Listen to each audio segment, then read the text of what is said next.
मांगो। કોને માર્યા? हमारी दादी, हमारी डोसी माँ, हाँ डोशी मारा मारिया हमने।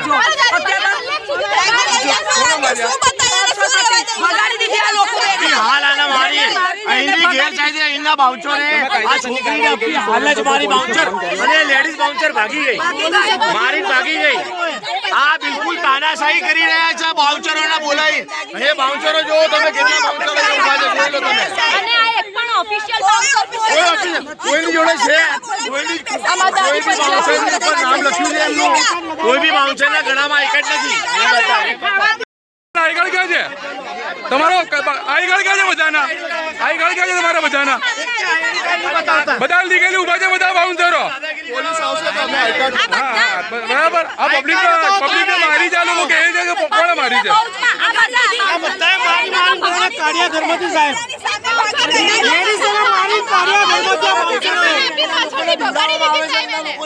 ખોટી રીતે મારીને બધાને બહાર કાઢ્યા સવારમાં 6 વાગે પકડીને મારે છે સીસીટીવી પર ઊભી રહીને બધાના ઘર તોડાયા છે અમને સોયા નહીં. અહીંયા બાઉન્સર જોડે આઈ કાર્ડ છે એમના નામનું બતાવો અહીંયા કોઈ મારી એક પણ ઓફિશિયલ છે જ નહીં કોઈ આઈ કાર્ડ વગર ના હતા બાઉન્સરો મારવાનો અધિકાર તો કોઈને પણ નથી પોલીસ નથી બાઉન્સર કે આ ભાઈ બાઉન્સર છે આ ભાઈનું નામ શું છે મને ખબર છે કોણ છે આ મારી છે મારું ફોન કરી તો જવાબદારી કોની રહેશે આ બાઉન્સર કોણ છે ક્યાંથી આવ્યો આમ કોઈ આવે આમ કોઈ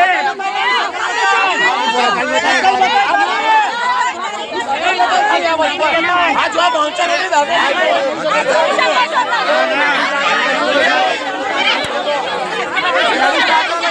शकल बतावे नहीं शकल आ जो बहुत टेंशन लेडीज बाउंसर ने मारे छे शकल नहीं बताओ तो भागी गयो शकल पर भागी गयो जो से बता आ दादागिरी आ बाउंसर वाली खोटी दादागिरी है જ્યારે સામાન નીકાળો બધા બાઉન્સરો સામાન નીકાળો અને ફેંકી દીધો અમારો બધો સામાન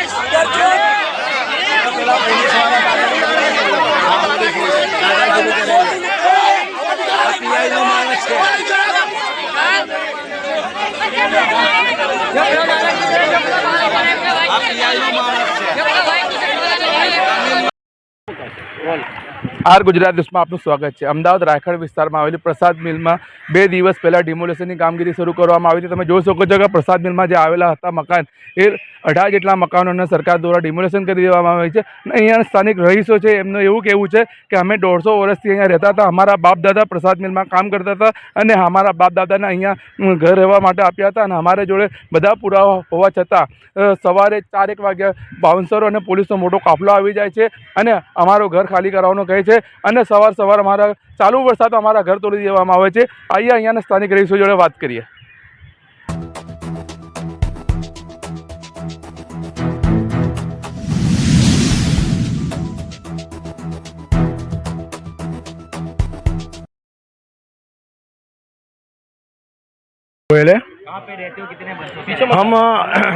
हम विक्टोरिया गार्डन प्रसाद मिल कंपाउंड में रहते हैं। आई थिंक हम लोग 120 साल से यहाँ रह रहे हैं और हमारा निचली कोर्ट में हमने सब रखा हुआ है और सब चालू था तो हमको तारीख भी दिया हुआ है, तारीख 8/8 हमको दिया हुआ था। लेकिन अचानक ही ये रविवार को ये रविवार को सुबह 7:30 बजे पुलिस और बाउंसर का काफिला आया।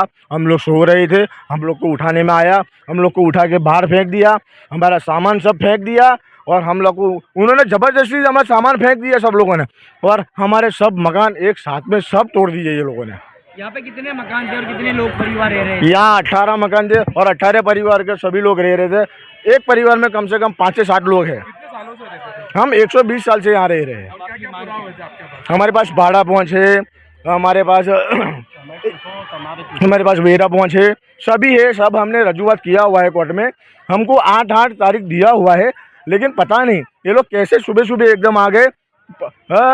पीआई जैसे हमको मैंने पीआई से सवाल किया पर्सनली, मैंने हाथ जोड़े, सर हमको 2 घंटे का टाइम दो, लेकिन पीआई साहब बोले नहीं, आपके पास सिर्फ 5 मिनट है, 5 मिनट आपके साथ आपके पास। मैंने बोला सर मेरा एसी है, गीजर है, 5 मिनट में मैं सब कैसे निकाल सकता हूँ, मुझे किसी इंसान को बुलाना पड़ेगा, एसी निकाल, नहीं आपके पास 5 मिनट है। सभी मेरा तोड़ दिया, मेरा एसी दबा हुआ है, गीजर दबा हुआ है, मेरा इलेक्ट्रॉनिक का सभी सामान दबा हुआ है। हाँ नहीं, मैंने सवाल किया उनको पीआई को, मैंने बोला साहब आपके पास कोई कोर्ट का ऑर्डर है? बोले मेरे पास कुछ भी नहीं है, आपको कुछ चाहिए तो आप कोर्ट में जाके तपास कर सकते हो, कोर्ट में से आपको जो भी चाहिए आप कोर्ट में जाके आप ले सकते हो। तो आप यहाँ पे रहते हो तो क्या कारण से आप रहते हो? तो मिल की प्रॉपर्टी है। हाँ, तो ये हमारे बाप दादा थे, वो लोग मिल में नौकरी कर रहे थे, उनकी हम लोग यहाँ से हम पीढ़ी टू पीढ़ी है। आपका नाम और परिचय? मेरा नाम मित्तल जितेंद्र भाई चौहान है, मैं एक स्टूडेंट हूँ और हम यहाँ पे मेरे जन्म से तो मैं यहाँ पे रह रही हूँ, मेरे दादा दादी और उनके भी माता पिता यहाँ पे रह रहे हैं, यहाँ पे रायखड़ मिल प्रसाद मिल कंपाउंड में। यहाँ पे हमारे पास 1950 के साल के पहले की भी यहाँ पे हमारे पास भाड़ा पहुँच है, हमारे पास सब डॉक्यूमेंट्स है कि हम यहाँ पे रह रहे थे, हमने टैक्स पे किया हुआ है और हमने इसके लिए कोर्ट में केस भी किया हुआ है। और ऐसे संडे के दिन, वो दिन देख के संडे के दिन इस तरह से आए कि हम ना हमारा कुछ सामान ले पाए ना कुछ, और हमें बस ऐसे ही घर से बाहर निकाल दिया, बेघर कर दिया, हमारे घर तोड़ दिए गए, हमें नहीं सामान लेने दिया। मेरे डॉक्यूमेंट्स जो हम अभी स्टूडेंट है, हम अपना करियर बनाए, हमें अपने डॉक्यूमेंट्स तक नहीं लेने दिए। हम हमारे मम्मी पापा के लिए क्या करके खड़े रह गए इसी हालत में? जब हमारे पास हमारे डॉक्यूमेंट्स ही नहीं रहेंगे तो हम किस आशा पे? अरे मेरे इमोशंस बाहर आ रही है ये तरह से। मेरे मम्मी, मैं जब से जन्म से मैं समझती हुई हूँ, मैं देख रही हूँ, मेरे मम्मी मजदूरी की तरह काम करते हैं। मेरे पापा को अभी 3 महीने 4 महीने पहले पैरालिसिस का अटैक आया हुआ है, वो अभी खुल के चल फिर नहीं पाते, उनके नाक में पाइप थी, वो खाना बना नहीं पी पाते थे, अभी थोड़े दिनों पहले ही वो पाइप निकली है। मेरे दादी घर में बुजुर्ग है, उनकी भी हालत खराब है, उनको भी ऐसे मतलब पकड़ के बाहर निकाला कि उनको कितनी भी उनको वो उठ नहीं रहे थे। अभी वो बुजुर्ग इंसान है, वो यहाँ पे शादी करके आए, उसी को 70 साल हो गए, उनको सदमा नहीं लगेगा, तो वो बेहोश होके गिर गए थे घर में, वो चलने की हालत में नहीं थे। वैसे में बोल रहे कि ये डोसी को कुछ भी होना वो हो, हम इसको टंगा टोली करके बाहर निकालो, इसके ऊपर घर, वो ये बाउंसर लोग, वो जो एक बाउंसर थी उसको उन लोगों ने पीछे से भगा दिया। बाउंसरों ने दादागिरी की, खुली दादागिरी की है। कोई भी ऑफिशियल बाउंसर यहाँ पे है नहीं ना, हम किसी के पास भी आई कार्ड नहीं है, कोई प्रूफ नहीं है, वो लोग ऐसे ही आके काले कपड़े पहन के बस घूम रहे हैं। कुछ नोटिस हमें मिली नहीं है, हमें कुछ महीनों पहले नोटिस मिली थी और हमारी कोर्ट में हियरिंग हमारी चालू थी, हमें 8 की तारीख भी मिली थी। हम ये राह में थे कि हमें तारीख मिली है, हमारा कुछ न्याय होगा, पर हमें बेघर कर दिया गया। और ऐसे संडे के दिन वो लोग आए कि हम लोग कुछ कर भी नहीं पाए, हम जाए तो जाए कहाँ? वैसे हम कितनी अर्जियाँ करते हैं कि यहाँ पे आओ, हमारी स्थिति खराब है, हम राशन का खाना हम खाते, हमारी इतनी अच्छी स्थिति नहीं थी, यहाँ पे गटर का पानी निकलता है, कितनी अर्जियाँ करते, कोई नहीं आता। और ऐसे सुबह में रविवार के दिन उनको कैसे समय मिल गया, क्या ये सवाल नहीं है? और ऐसे गरीबी दूर करते हैं, ये गरीबी को ही दूर कर दिया। कॉर्पोरेशन सरकार ये कहती है कि यहाँ पे डेवलपमेंट करेंगे, तो आपका घर उजाड़ के करेंगे। ये हमारा डेवलपमेंट किस चीज का? इंसान का डेवलपमेंट होता है, मानसाई का डेवलपमेंट होता है, ये किस चीज का डेवलपमेंट कर रहे हो आपकी प्रजा भूखी मर रही है, आपकी प्रजा की ये हालत है, लड़कियों के ये हाल है, तो आप किस चीज का डेवलपमेंट करते हो? किस बात के डेवलपमेंट के ये नारे लगाते हो कि हम डेवलपमेंट कर रहे हैं? और हमारे पास हम यही मान रहे हैं कि हमें बस इंसाफ चाहिए, और आप लोग यहाँ पे आए हमारी सहायता के लिए, उसके लिए हम तहे दिल से शुक्रिया करते हैं, पर हमें हमारा न्याय चाहिए। हमको मतलब ये बात का सदमा ज़्यादा लगा है कि हमें ना हमारा सामान निकालने दिए, ना हमारे डॉक्यूमेंट्स या कुछ निकालने दिए। गुनी परमार है, मेरे पापा का नाम जगदीश भाई है। मेरे पापा को अभी अटैक आया था 1 साल पहले, उनकी फाइल भी दवा की नहीं मिल रही और उनके पैसे भी नहीं मिल रहे और उनकी दवा भी सब इन लोगों ने तोड़ दी, सब मकान में सब डर गया। 3 महीने में सब रिपोर्ट करवाना होता है, वो फाइल ही नहीं मिल रही और दवा भी नहीं मिल रही है, तो ये पैसे की थैली भी नहीं मिल रही है, यानी सब सामान के साथ बुलडोजर फिरवा दिया। सामान भी नहीं निकल दिया और ये सब राक्षसों ने हमें, ये बाउंसरों ने हमें हाथ पकड़ पकड़ के और घर में भी नहीं जाने दिया कि हमारा खुद का सामान हम एक एक ले सके। ऐसा भी नहीं करने दिया कि तुम बाहर निकलो, हम तुम्हारा सामान निकालेंगे। हमारे 3 कबाड़ तोड़ दिए और पैसे भी हमारे अंदर डट गए। नहीं है, कुछ भी नहीं है। हम सगे वाले के घर अभी रह रहे हैं। अच्छा, बाउंसरों ने जिन्होंने आपके हाथ पकड़ पकड़ के निकाल दिया, वो बाउंसरों के पास आई कार्ड थे लगे? नहीं थे, उनके पास आई कार्ड भी नहीं थे। वो बाउंसर नहीं थे, वो नकली सब थे, उनको खरीदे हुए थे 200 रुपए में। अभी आपकी क्या मांग है सरकार से? हमें तो बस इंसाफी चाहिए। हमारे ये सब गरीब लोग यहाँ रहते हैं और इनको कुछ भी नहीं, हमारा अनाज भी सब चला गया। बाउंसरों ने आपके साथ बदतमीजी की, आप बाउंसरों के खिलाफ फरियाद दाखिल करोगे? हाँ, पहले हमें 1.5 महीने पहले नोटिस दी थी कि यहाँ से मकान खाली करने पर हमने कोर्ट में केस दाखिल किया था। तो हमें हमारी दो बार हमारी वो तारीख बुलाई और तीसरी तारीख थी 8/8 को, तो उस टाइम हमें तारीख भी नहीं दी और तारीख से पहले संडे और सैटरडे का जो टाइम उनको मिला कोर्ट बंद होती उसी टाइम वो आके हमारा सब तोड़ दिया। और भारतीबेन परमार। आपके साथ कब यह डिमोलेशन हुआ और कितने वर्षों से रह रहे हो? हम तो बहुत साल से 120 वर्ष जूना है, पर मैं तो 50 साल से इधर रह रही हूँ। मेरे बाइक की गैरेज भी है आगे, वो भी तोड़ डाली।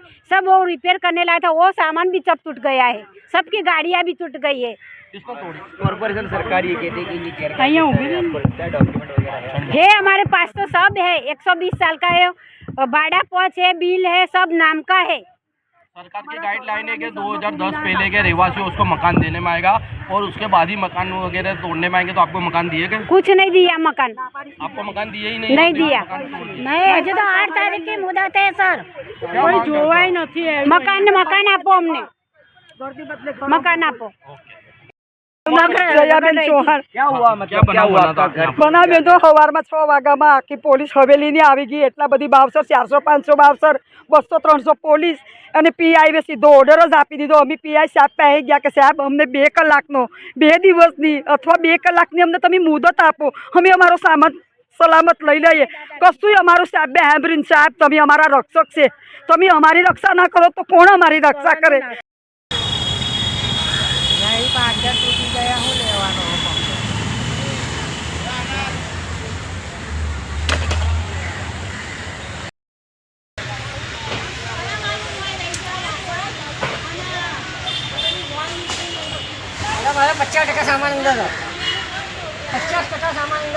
પ્રસાદ મિલમાં રહેતા રહીશો જોડે આપણે વાત કરી, એ લોકોને એવું કહ્યું છે કે અમે અમારા બાપ દાદા લોકો અહીંયા રહેતા હતા, અમારી જોડે બધા જ પુરાવા હોવા છતાં કોર્પોરેશનની જે 2010ની જે પોલિસી છે એ પ્રમાણે જે લોકો જે મકાન પર રહેતા હોય એની જગ્યા પર ડિમોલેશન કરવામાં આવે તો એની જગ્યા પર બીજી વૈકલ્પિક વ્યવસ્થા કરી આપવામાં આવે। તો આ લોકોને એવી જ માંગ છે કે અહીંયાથી અમારા ઘર તોડી નાખ્યા છે, પણ હવે એની જગ્યા પર સરકાર દ્વારા બીજી જગ્યા ઘર આપવામાં આવે। રહીશ સૈયદ, અમદાવાદ।